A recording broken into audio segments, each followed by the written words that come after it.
Hey guys, what's going on? Link here again. I'm gonna do a quick video today. I was carrying this knife, so I figured, you know what? I'm gonna spotlight this knife, and it also got me thinking. I know one of my previous comments, one of my previous videos, someone commented that they prefer the ZT Hinderer design knives over the Hinderers. So, and I know that's kind of like the current, I guess, public opinion right now. Everyone seems to be saying, the ZTs, they're way better, and they're worth more of the money. And if you had a choice between the two, get the ZT.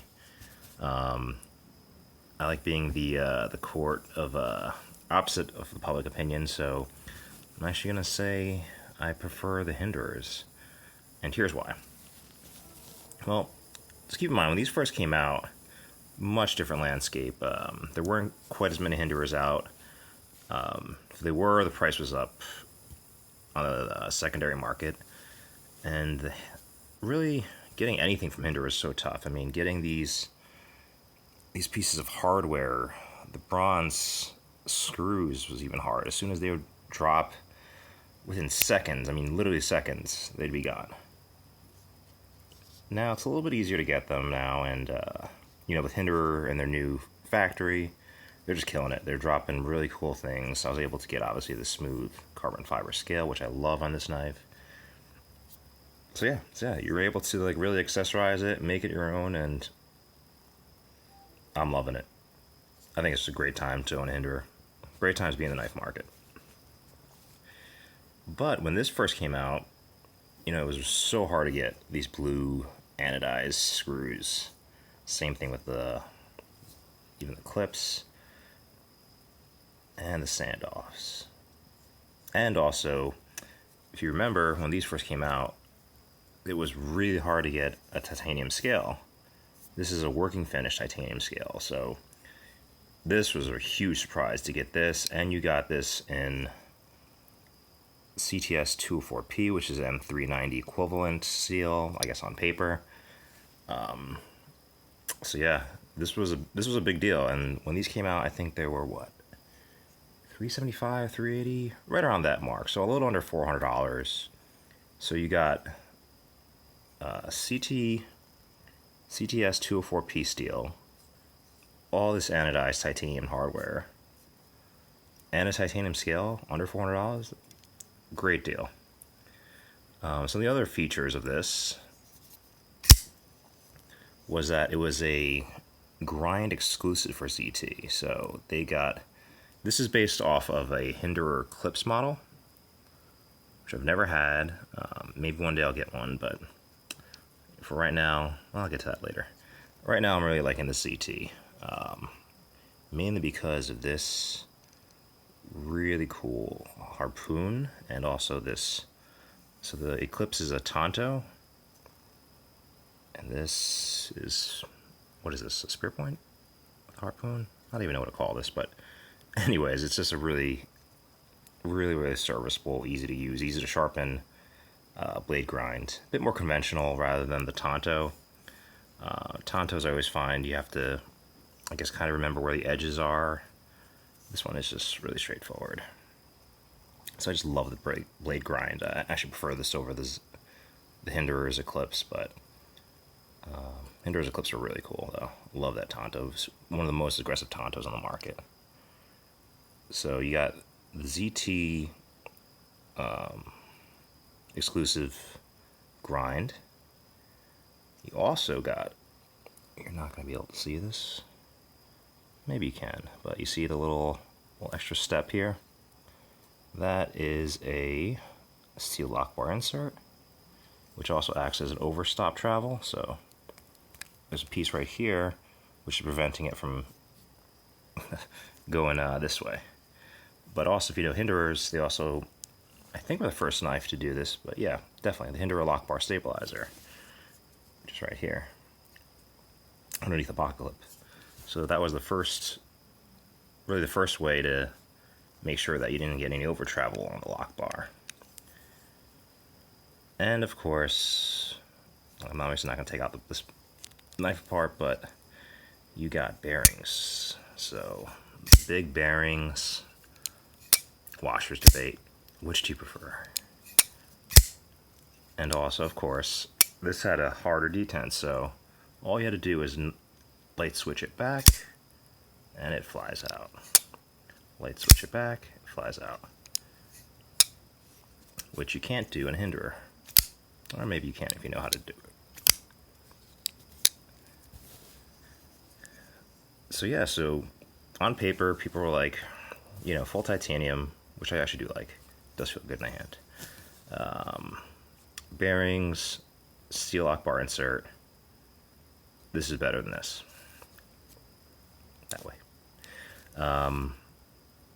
And yeah, you're definitely welcome to think that. That's fine.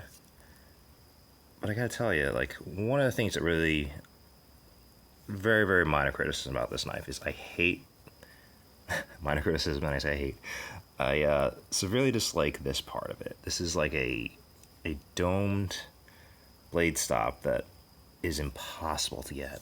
And if you, I'm gonna hurt my finger here, but if you get it, it hurts like hell. That is not cool, man. And I know this is supposed to be just a blade stop, but I mean, come on. This is a normal Hinderer. They're fine. They stick out far enough, and you can easily access it, and you can easily thumb this open. Great option if you ever just want to be discreet with the knife. If you don't want to, you know, do that and make that sound and scare all the strangers around you. But yeah, the only way to open this knife is with the flipper at 1,000 miles an hour. Which sometimes if you're just trying to be discreet, not cause any attention, or just if you just want to open your knife differently, then always reaching back, always reaching back, always reaching back. The thumb stode's there, use it. But you can't with this one. Bummer. Also, anyone who has ZT knows this trick, or I guess this rule that you have to abide by.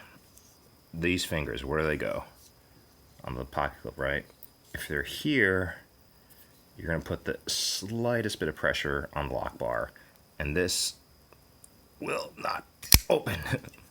I was pushing that, so it was just essentially lock vaulting it. If you have really big hands, it's going to be really hard to like not put pressure on here. And you know, this pocket clip's actually really good because you can actually have a lot of purchase to put your fingers on it. But I mean, you saw my middle finger right there. You know, I'm putting pressure. Let me try to put ridiculous pressure. It still flies out. It actually flies out better. But when you crank down the detent like that, it only makes it so the knife flies open, and any sort of finger pressure that you exert on the lock bar, ZT's notoriously known for not letting you open your knife if you just do that. And they always say, no, you move your finger away, or if you're lefty, you know, you don't have that problem because your thumb is always going to be, you can see the lock bar. So again, minor things that irk me about ZT. They're all about hashtag horsepower, which is really funny. But yeah, you know, it's their new rule. They have everything cranked down in a hard detent so it flies out, which is kind of their philosophy. And actually, if you start seeing some of the Hinderers, I think, you know, Mr. ZT had some kind of influence on Mr. Hinderer, because rather than having the soft detent, which, you know, you see now, it's like the soft detent, right? You start seeing, I wish I had my other Hinderers. The newer Hinderers actually have a hard detent, so if I still just, you know, lightly press it, it'll probably come out to like there, maybe even lock up, which is fine. I mean, I guess if that's where they're going, that's where they're going, but I said this before in many videos before, I actually prefer having a lighter detent. One, because you can just easily open it with your thumb, and two, I've never ever had an issue with the knife not opening. It all comes down to technique.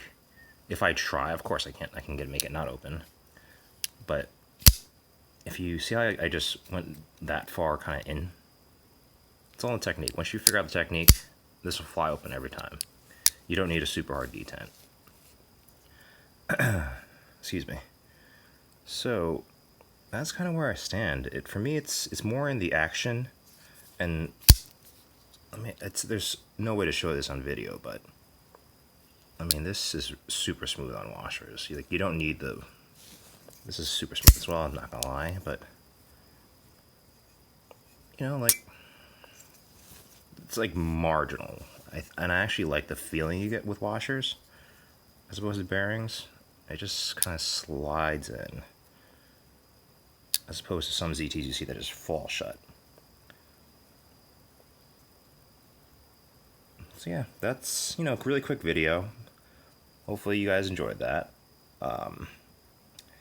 If it comes down to it, I know sometimes cost is an issue. I know the ZT-0562 came out, which is about half the price of this. So, look, ZT is a great knife. They do awesome things.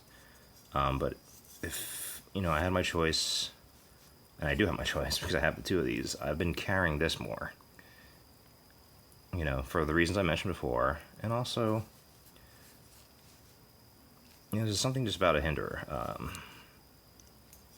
While this is a Hinderer design, it feels like a ZT. And I guess that's 99% in the action and the flipping action, I should say. And like the sound of the lockup.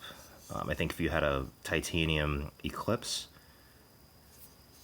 obviously it wouldn't have the steel insert and obviously not the bearings, and it wouldn't have like double over travels. It would just feel differently, I really think so. So, I'm gonna be just the guy who's opposite of everyone, as I would normally am. But just look at that carbon fiber. I really get lost in that carbon fiber. It looks so sick. But yeah, this is what I carried today. I do like carrying this because, come on, look at that. It's gorgeous. Full working finish, full titanium. Really beefy knife, really cool. Oh, and then today, this was a recent purchase, was a Seiko Alpinist. If you ever get to, there you go. So this is a beautiful watch. I originally got this because I wanted it to be kind of my hiking watch, but actually, this looks like more like a dress watch. It fits my tiny little wimpy wrists really well, obviously. It's a Seiko. So this is my second Seiko in my collection, and I'm loving it. The green of this reminded me of this. I think that's why I did the green backdrop. So yeah, so this was my watch on the wrist. This was my carry today. And you really can't beat this. Alright guys, I'm running out of things to say, so I'm going to end it there.